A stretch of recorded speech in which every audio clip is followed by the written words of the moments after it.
أعوذ بالله من الشيطان الرجيم. بسم الله الرحمن الرحيم. وجعلوا لله مما ذرأ من الحرث والأنعام نصيبا فقالوا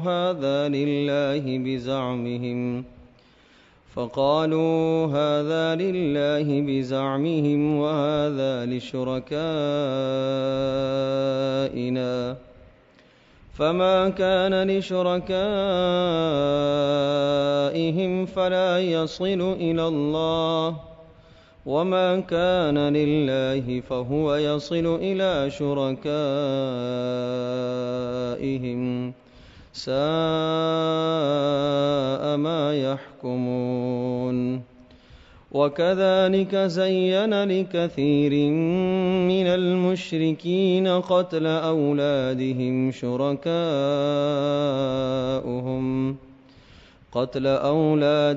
شركاؤهم ليردوهم وليلبسوا عليهم دينهم ولو شاء الله ما فعلوه فذرهم وما يفترون. وجعلوا لله مما ذرأ من الحرث والأنعام نصيبا، اور ٹھہرا لیا، بنا لیا ان لوگوں نے اللہ پاک کے لیے جو اللہ پاک نے جانور پیدا کیے، کھیتیاں اگائی ہیں، ان میں سے کچھ حصہ انہوں نے اللہ کے نام نامزد کیا. فقالوا، اور کہنے لگے، ھذا للہ بزعمہم، یہ تو اللہ کا حصہ ہے، وھذا لشرکائنا، اور اسی کھیتی میں سے اور غلوں اور نباتات اور چوپایوں میں سے بعض چوپائے اور بعض قسم کے غلے انہوں نے اپنے معبودوں یعنی بتوں کے نام پر نامزد کر دیے، اور کہنے لگے ھذا لشرکائنا، یہ ہمارے شرکاء یعنی بتوں کے لیے ہے. فما کان لشرکائہم فلا یصل الی اللہ، عجیب بات ہے، یوں کہا کرتے تھے فما کان لشرکائہم، جو شرکاء کا حصہ ہے، ان بتوں کا حصہ ہے، فلا یصل الی اللہ، وہ تو اللہ پاک کے حصے میں نہیں ملنا چاہیے. وما کان للہ فہو یصل الی شرکائہم، اور جو اللہ پاک کا حصہ ہے اگر وہ بتوں کے حصے میں مل جائے تو کوئی مذائقہ نہیں ہے. ساء ما یحکمون، ارشاد فرمایا بہت ہی برا ان لوگوں کا یہ فیصلہ ہے اور بہت ہی بری سوچ ہے. اس آیت مقدسہ میں مشرکین کے ایک عقیدے کی تردید کی گئی ہے. اول تو پہلے سے یہی بری بات ہے کہ اللہ تبارک و تعالیٰ کو چھوڑ کر غیر کے لیے کوئی حصہ نامزد کر دینا. اللہ تبارک و تعالیٰ کا نام بہت عظمت والا ہے، اللہ پاک کا نام بہت بڑائی والا ہے. جو بھی ہمارے پاس چیز ہے اگر ہم اسے کبھی بھی خرچ کریں اور کبھی بھی ہم اسے قربان کریں تو اللہ پاک کے نام پر قربان کریں، اللہ کے نام پر خرچ کریں. تو پہلی بات تو یہ ہے کہ اللہ کے نام کے علاوہ کسی اور کے نام پر چیز دینا یہی بڑی شرک کی بات ہے اور نافرمانی کی بات ہے. دوسری حماقت وہ لوگ یہ کیا کرتے تھے کہ اللہ تبارک و تعالیٰ کا حصہ بھی متعین کر دیتے اپنی کھیتیوں میں سے اور اسی طرح سے غلوں میں سے اور جانوروں میں سے. جب بھی کوئی قربانی کرتے تھے تو بعض حصے تو اللہ پاک کے لیے ہوتے، جو اللہ کے حصے ہوا کرتے تھے وہ فقراء پر خرچ کیا کرتے تھے، مساکین کو جا کے کھلایا کرتے تھے، اور کچھ حصے اس جانور میں سے وہ اپنے بتوں کے نام پر نامزد کیا کرتے تھے. جو حصہ بتوں کے نام پر نامزد ہوتا تھا اس حصے کو یہ لے جا کے بتوں کے پجاریوں کو اور وہاں درباروں میں جتنے بھی لوگ بیٹھے ہوئے ہوا کرتے تھے مجاور قسم کے لوگ، انہیں جا کے کھلایا کرتے تھے. اور پھر عجیب نظریہ اور عقیدہ یہ ہوتا تھا کہ اگر کبھی کبھی یہ مال جب تقسیم کیا کرتے اللہ کے حصے علیحدہ کرتے اور بتوں کے حصے علیحدہ کرتے تو اگر اللہ پاک کا کوئی حصہ جو اللہ کے لیے الگ کیا ہوا ہے اگر وہ بتوں کے حصے میں مل جایا کرتا تو کہتے کوئی بات نہیں ہے، اللہ پاک تو غنی ذات ہے، اسے کسی مال کی ضرورت نہیں ہے. اور اگر بتوں کا حصہ وہ اللہ پاک کے مال میں مل جایا کرتا تو فوراً کھینچ لیا کرتے تھے، نکال لیا کرتے تھے. تو اللہ پاک نے ارشاد فرمایا ساء ما یحکمون، یہ بہت ہی بری سوچ ہے، یہ بہت ہی برا فیصلہ ہے۔ اول تو اللہ کے نام کے علاوہ کسی اور کے نام پر دینا ہی برا فیصلہ ہے، اور پھر جب اللہ پاک کے نام کے لیے تم نے حصے متعین کیے اور بتوں کے حصے تم نے متعین کیے، تو یہ کیا بات ہوئی ہے کہ جو بتوں کا حصہ ہے اسے تم اللہ پاک کے حصے میں نہیں ملنے دیتے ہو، اور جو اللہ پاک کا مقرر کیا ہوا حصہ ہے وہ اگر بتوں کے حصے میں چلا جائے تو تم کہتے ہو کوئی بات نہیں ہے۔ میرے عزیز دوستو اور بزرگوں، آج بھی اسی قسم کی سوچ ہمارے پاس بھی موجود ہے۔ کیا ہے کہ اگر ہمارے پاس پریشانیاں آ گئیں، اگر مشغولیت آ گئی اور بیماری آ گئی، تو ایسا ہوتا ہے کہ اس ساری بیماری کا، اس ساری مصروفیت اور مشغولی کا نزلہ دین پر گرا کرتا ہے، نماز پر گرا کرتا ہے۔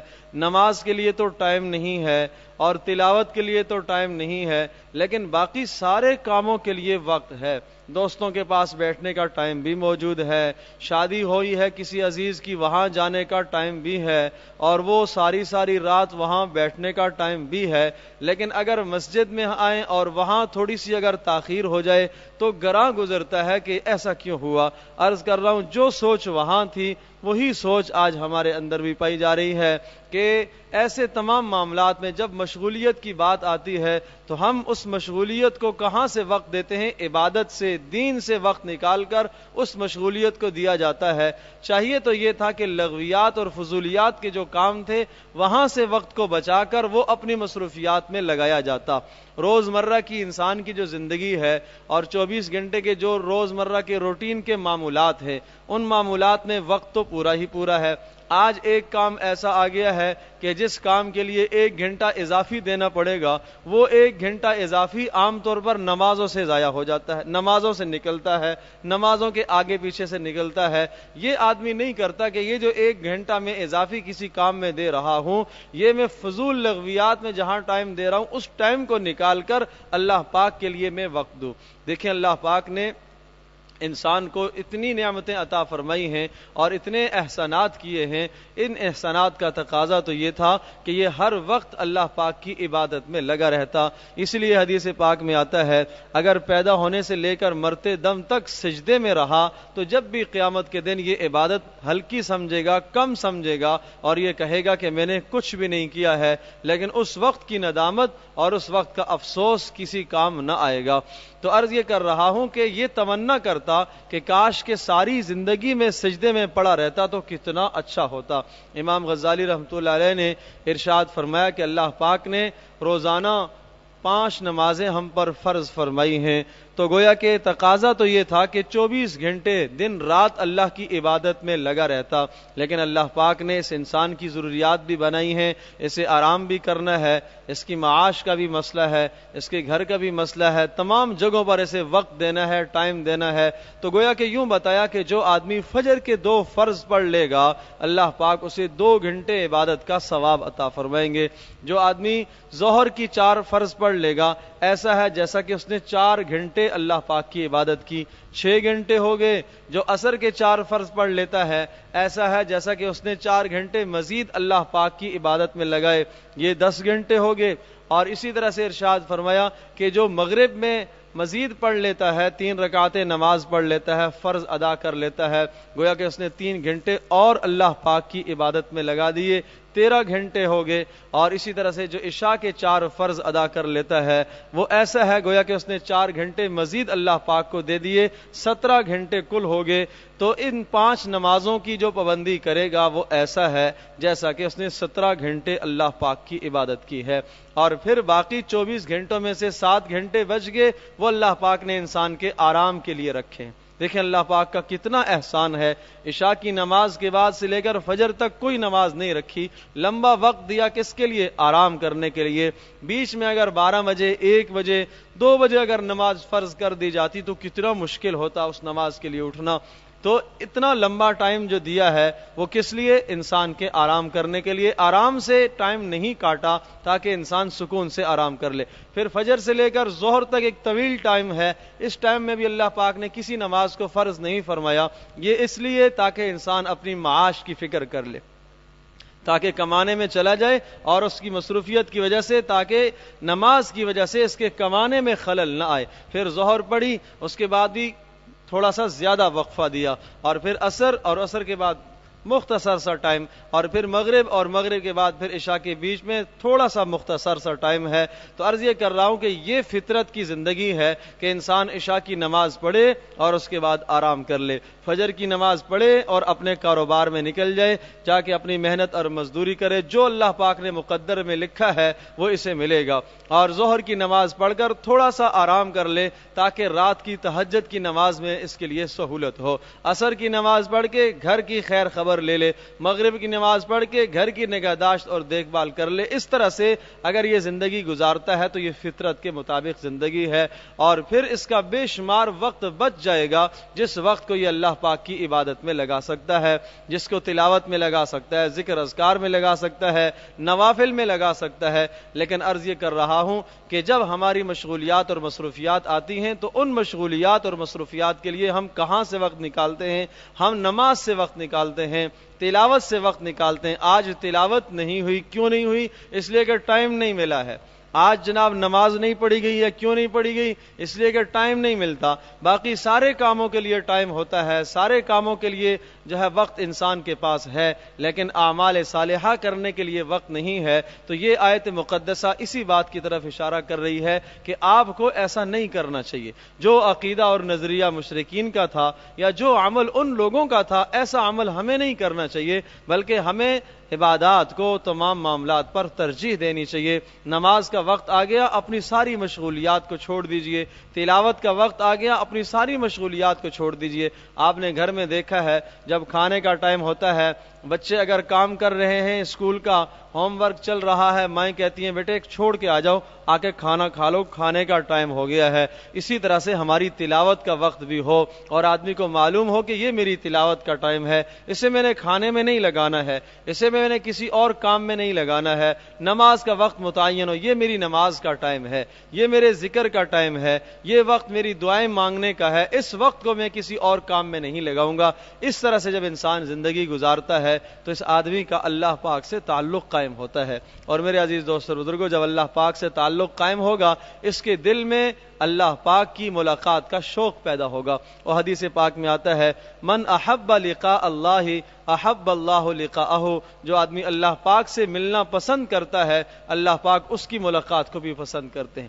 جس آدمی کو موت سے انس نہیں ہے، موت سے تعلق اور محبت نہیں ہے، اور اسے مرنے سے جی گھبراتا ہے، اسے ڈر لگتا ہے، اللہ پاک بھی ایسے انسان کو ملنا نہیں چاہتے، اللہ پاک بھی ایسے انسان سے ملاقات نہیں چاہتے۔ جو آدمی یہ چاہتا ہے کہ میری موت آئے اور کب میں اللہ سے ملوں اور خالق سے میری ملاقات ہو، حضرت محمد صلی اللہ علیہ وسلم کا دیدار ہو، اللہ پاک بھی ایسے انسان سے ملنا پسند کرتے ہیں۔ تو میرے عزیز دوستو اور بزرگوں، ہمیں آج موت ناپسند کیوں ہے؟ اس لیے کہ ہمارے وہاں کوئی اعمال نہیں ہیں۔ ایک آدمی جہاں زندگی گزار رہا ہے وہاں راحت، آرام، سکون کی ہر چیز موجود ہے، اور اسے یہ کہا جائے کہ فلاں جگہ چلے جاؤ، وہاں نہ بجلی ہے، نہ پانی ہے، نہ کوئی سہولت موجود ہے، وہاں انسان کا جانے کو جی نہیں چاہتا، اس لیے کہ وہاں نعمتیں نہیں ہیں اور سہولت کی زندگی نہیں ہے۔ یہی مثال یہاں پر بھی ہے، ہمارے آخرت کی طرف اعمال منتقل نہیں ہوئے، اس لیے ہمیں آخرت کی طرف جی نہیں لگتا۔